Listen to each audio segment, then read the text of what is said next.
Salut la famille, je me présente Pokismania, arrangeur, beatmaker, artiste, musicien, terrible Bamboko, boss à la Villa 203. Ce qui est vrai pour beaucoup de personnes, ils savent pas. Mais sinon, la Villa 203, c'est ma maison. Parce que le boss Ali Mouladi, la légende, c'est mon oncle. C'est mon oncle réellement. Il y a Makila Moko, c'est pas il y a quartier, il y a famille, il y a vrai quoi. Donc j'en profite aussi de passer le salam à mon grand frère propre, Saint-Titi Vimoanadol. Oui, je me rappelle, en 2009, j'ai commencé à faire, j'ai fait un hit qui a marché, c'était Kharkov, Nokodja, qui a fait le tour du Bled, bien sûr c'était national. Et après, je suis passé par les Boderman, plusieurs artistes comme ça, les Sosé, Koyokate, j'ai fait des hits comme des Pasteurs Karakoul, PV, j'ai travaillé avec mon vieux père Caprice Dicon, j'ai participé dans plus ou moins, et après, à suivre, les Doggy Smokey, trop de choses, quoi.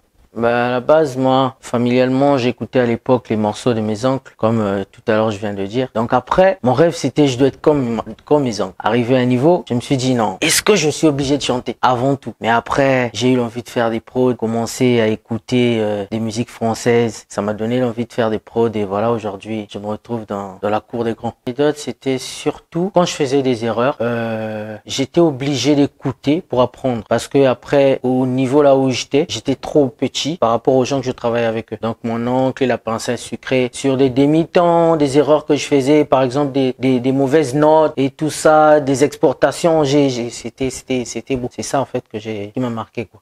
Sérieusement, big dédicace d'abord à la princesse sucrée, Elsa Fila, l'université de la voix féminine à Bamboko. Arôme Magique pour moi c'est un album, mais c'est toute une expérience parce que Nabagissimo Maël et Moko, le fait de travailler dans ce projet là. Arôme Magique, mon oncle m'appelle au studio, j'arrive, on me présente un balèze projet avec plusieurs pistes que surtout Namaël et Moko Bouinga la Salaté. On me met dans un labo et après je me concentre en écoutant les projets, ça me donne envie de dépasser les niveaux avec les bruits, les conseils, la pression de mon oncle et tout. Et voilà, j'ai frappé, je suis arrivé à ce niveau-là. La situation des beatmakers au Congo-Brazzaville, je trouve que on est un peu limité. Premièrement, dans ce trajet que j'ai fait dans Arôme Magique, j'ai compris qu'il y a beaucoup de choses que nous, on connaît pas dans le domaine.